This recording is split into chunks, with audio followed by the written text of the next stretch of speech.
Kit Welchlin. Kit's a professional speaker on handling difficult people, and stress, time, and procrastination management.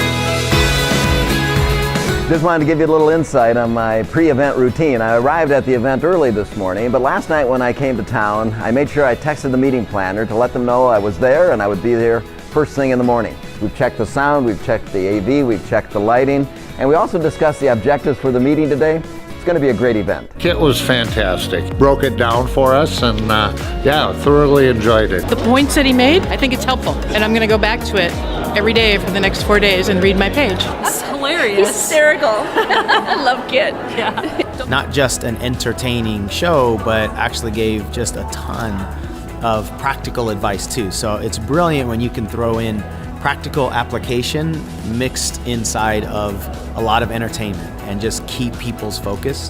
And it was awesome. It's the first time I'd seen him, but I thoroughly enjoyed it. Great. He was hilarious. It was actually entertaining and educational. I just want to forewarn you, I'm going to make a few suggestions this afternoon. I'm not necessarily going to give you advice. I tend not to run around giving people advice, and the main reason I'm not going to give you advice is, well, frankly, Socrates was a man that went around giving people good advice, and I understand they poisoned him.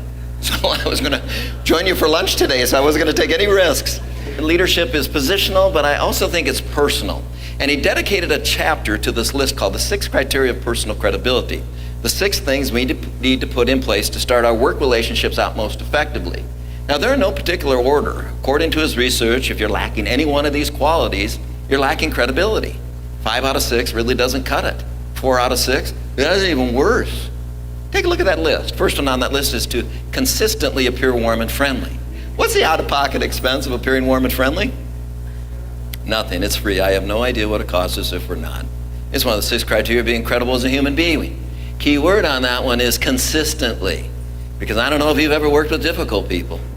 Let's say you go back to work tomorrow and you're all warm and friendly. What do difficult people think? What do you want? What are you up to? Oh, did you go to one of those motivational speakers or something? That's what they'll say. And then Johnson says you need to express your intentions and motives, short-term plans, long-term goals. I'll call you at 10 o'clock, I'll stop by at 3 o'clock, and you do. So the majority of people find you to be trustworthy. You do what you say you're going to do. Now, appear warm and friendly, free. Express your intentions and motives, free. Do what you said you're going to do, free. And then Johnson says you also need to be an information source. What's pinned, pasted, posted on the wall, it's on the website. What qualified you for the job in the first place? Jobs redesigned, they provide you training to become competent again. To the point, you develop something called relevant expertise. That in certain areas of what you do, you know more about that than anybody else. And when people have a question about that, they seek you out for the answers rather than wasting their time talking to anyone else. And then the last on the list is dynamism. And dynamism is natural enthusiasm. Dynamism isn't that you're doing calisthenics and jumping jacks in between meetings and phone calls, but dynamism is when you walk in a room, the lights get a little bit brighter rather than a little bit dimmer. When you come to work, people are happy to see you rather than resenting the fact you showed up again today. And they're all free. But I have a question for you. It's not a trick question, it's a mathematical equation. Be careful with your answer. What's 3 times 3? Careful now. What's 3 times 3? 9. Thank you. The reason I'm so careful about that is not too long ago I had someone shout out 6, and man, that's hard to respond to. So 9's a great answer. What's 5 times 5? 25. You're awfully good at this. What's 6,842 times 3,875? That's a lot, isn't it? That's a lot. But if I gave you those numbers again and you all wrote them down, you could all give me the answer, couldn't you? Why? Because you know the formula.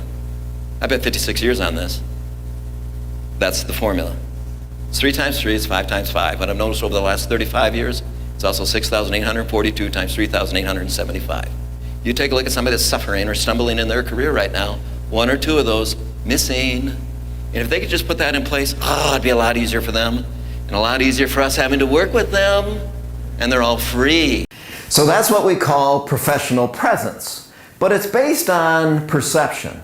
And actually, it's just not one perception of you. There's actually 6 perceptions going on between each and every one of us. Who I think I am, who I believe you think I am, and then really who you think I am. And then from your side of the relationship, who you think you are, who you believe I think you are, and really who I think you are. So with a couple of hundred of us in the room, that's over 1,200 perceptions going on all at the same time, trying to figure out, you buying into this, going to make that adjustment. A lot of smoke and mirrors when it comes to perception. But that's what gives us a chance to create a culture, a climate where we work, or recreate it just in how we interact with each other. 2,500 years ago, Aristotle would have called this ethos, your credibility, your trustworthiness. What do people think when they think of you? If your reputation precedes you, what is it? Today, we're going to call that the personal brand. Because you know that, because you understand that, because you can do that, how does your team benefit? How does your department benefit? How does the organization benefit? It's one thing to leave a great first impression, but we have opportunities dozens of times throughout the day to leave positive, lasting impressions. So how does a customer feel when they see that email from you? Do they look forward to reading it, or do they dread it? How do your coworkers feel when they see your name on caller ID? And are they looking forward to the conversation, or do they let it go into voicemail? But what is the feeling that your customers, coworkers, vendors, and suppliers have after they've interacted with you? Over the phone, face-to-face, by email, or by text messaging, do they feel informed? Do they feel reassured? Do they feel valued? Do they feel important? But what's that lasting impression? How do people feel after they've worked with you?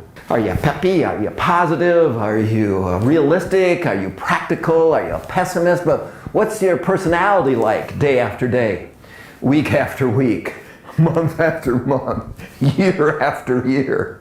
And have we thought about that lately? Remember when you got the job, how excited you were, called your family, called your friends, said, I got the job, I got the job. You didn't know who you were going to work with. You didn't know what new skills you were going to develop. You didn't know what kind of obstacles you were going to need to overcome.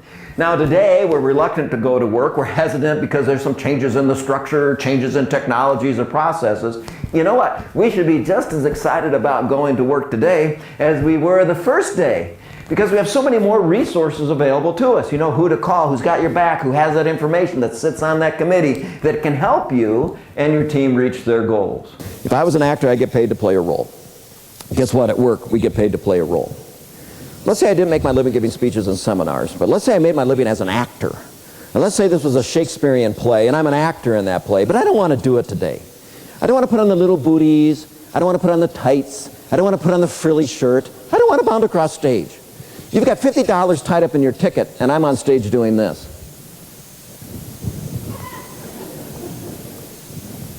To be or not to be, that's the question.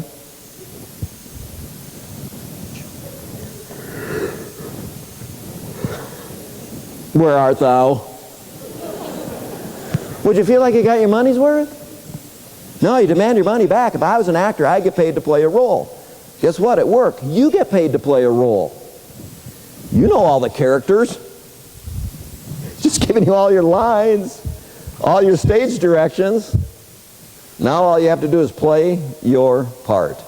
Is smart, talented, funny, relevant, and trustworthy. A colleague like we all will enjoy dealing with over the long haul. Kit Welchlin is a hard act.